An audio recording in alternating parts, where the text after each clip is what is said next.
안녕하세요. 10월 21일 수요일입니다. 오늘 말씀 신명기 23장 1절에서 8절 말씀입니다. 오늘 말씀은 여호와의 총회에 참가할 수 없는 사람에 대해서 나옵니다. 여호와의 총회가 무엇입니까?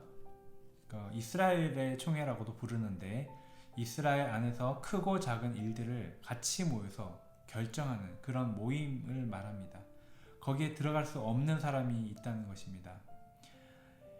특별히 1절에 보면은 생식기가 상하거나 배인 사람, 남자지만 남자 구실을 할 수 없는 사람, 신앙적으로는 하나님께서 번성하고 땅에 충만하라고 하셨는데 그런 일에 역행하는 사람을 말합니다. 우리 크리스찬은, 우리 그리스도인은 생명력이 있어야 합니다. 그래서 내가 믿는 바가 그냥 내 안에서 머무는 것이 아니고 그것이 전해지는 그런 생명력이 있어야 될 것입니다. 2절에 보면 사생자나 족보가 불분명한 자도 총회에 들어갈 수 없습니다. 3절에서 6절에 암몬과 모압 사람은 하나님의 부르심을 받지 못한 사람입니다. 하나님이 아브라함을 부르셨지만 롯을 부르진 않았는데 롯은 삼촌을 따라서 나왔죠. 그러나 롯은 곧 자기 눈에 보기 좋은 소돔과 고모라로 이사갑니다. 그리고 나서 또 잘못된 방법으로 암몬과 모압을 낳게 됩니다. 암몬과 모압은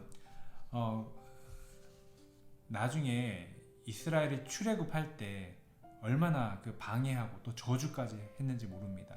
하나님께서는 이들은 여호와의 총회에 들어올 수 없다라고 말씀하셨고 또 이들의 형통함이나 평안함을 빌지 말라고 하셨습니다. 7절에서 8절에 에돔 사람들과 애굽 사람은 미워하지 말라고 합니다. 형제이기 때문입니다. 애굽은 학대를 했을지라도 그들 땅에서 이스라엘 백성들이 나그네 생활을 했기 때문에 그들을 미워하지 말라는 것입니다. 여호와의 총회는 무엇을 말합니까? 여호와의 총회는 하늘에서 하나님께서 중요한 결정을 할 때 그 모으는 모임을 상징하는 것이죠. 하나님께서 어떤 중요한 결정을 하실 때 하나님의 총회에서 결정을 하시는 것입니다. 우리 교회에도 크고 작은 모임들이 있는 것과 마찬가지입니다.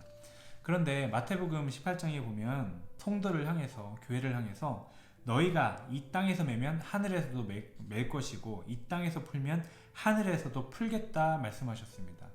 즉 우리가 하는 기도, 우리가 하는 결정, 하나님께서 그걸 들으시겠다는 것입니다. 그러면 어떤 것을 우리가 기도해야 할까요?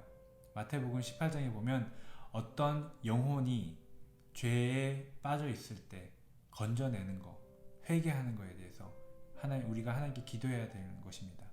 한 영혼이 하나님께 돌아오게 하기 위해서 기도해야 하는 것입니다.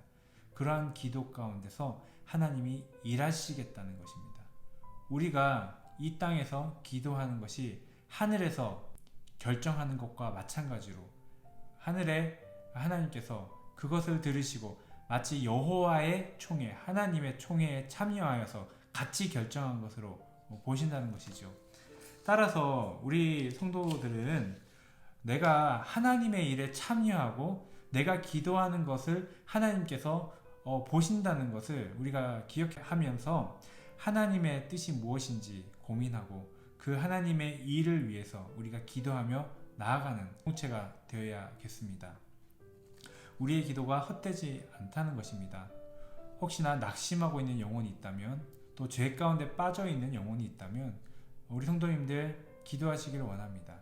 하나님께서 들으시고 묶인 바가 있다면 풀어주시고 묶여야 할 때가 있다면 묶어주실 것입니다.